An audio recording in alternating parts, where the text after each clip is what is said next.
Hello, friends, and welcome. Let's talk about one of the biggest headaches for any farmer: pests. You put in all the hard work, you spend your money on the crops, and then these tiny little invaders just show up and try to ruin everything. It's a never ending battle, isn't it? Are you just fed up with watching pests like whitefly and thrips and aphids chewing away at your plants?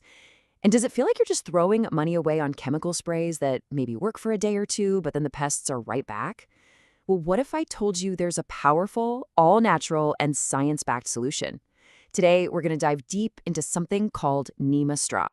So here's what we've got lined up. We're going to talk about what Neematrine is, the simple science that makes it work so well, and then, the best part, exactly how you can make it yourself using two different methods. We'll also cover the right way to spray it and some pro tips to help you avoid common mistakes. So let's get right into it.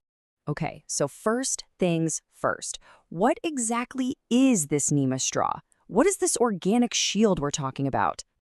Well, at its heart, Neemamastra is a traditional organic pesticide. It's been a part of natural farming for a long, long time.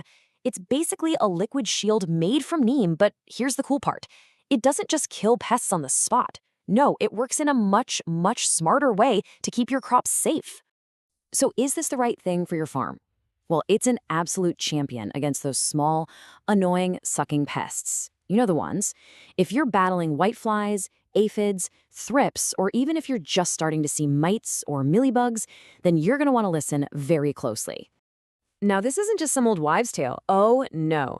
There is real, powerful science packed inside every single neem leaf, and that's what makes Neemastra so effective.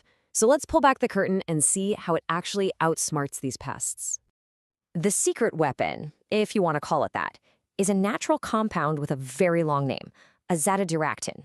Now, don't worry about remembering the name. Just remember what it does. This little compound is a total game changer because it doesn't just kill, it disrupts their whole life. It's a brilliant four-step attack. First, it makes the leaves taste awful to the pests, so they just stop eating. It's like an anti-feedant. Then, it messes with their growth so they can't shed their skin and become adults. Third, it reduces their ability to lay eggs, which stops the next generation from even starting. And finally, the smell of it just pushes them away. They'd rather be anywhere else. And this is the most important thing to understand. Unlike those harsh chemicals that give you an instant kill, Neemastra is playing chess, not checkers. It works slowly, but it works smartly by breaking the entire life cycle of the pest. That's why you have to spray it more than once to get those truly fantastic results. Now, we also have to be honest here. Neemastra is absolutely incredible for preventing pests and for catching them the moment you see them. But if your field is already overrun with a huge infestation of, say, large fruit borers, it might not be strong enough all by itself.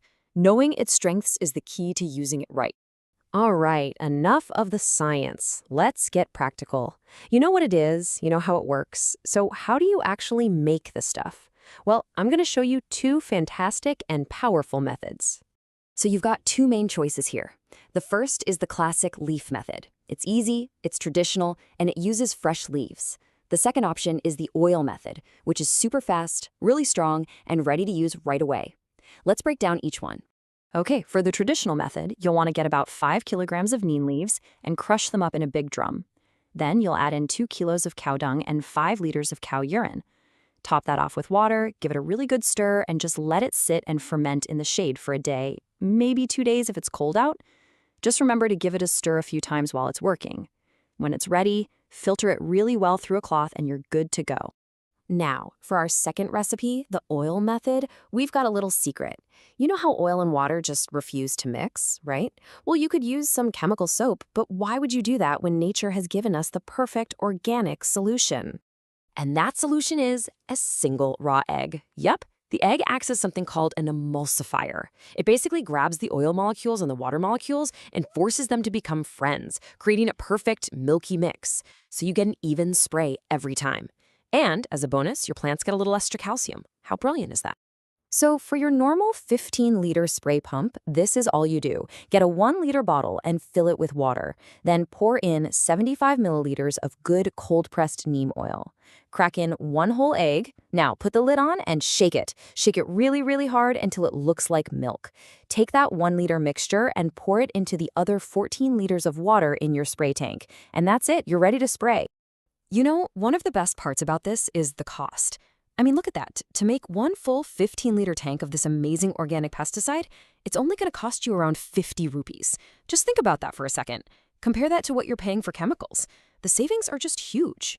Okay, you have mixed up your batch of Neemastra, you're feeling good, but hold on. Making the mix is only half the battle. Spraying it the right way is what will truly get you the results you want. How you spray is just as important as what you spray. So here are the golden rules. Rule number 1, always spray under the leaves. That's where the pests love to hide and lay their eggs. Rule 2, spray when it's cool, either early in the morning or in the evening. This stops the sun from burning your leaves. If you've got pests right now, spray every 5 to 7 days. If you're just trying to prevent them, every 10 days is perfect. And of course, if it pours down rain right after you spray, you'll need to do it again.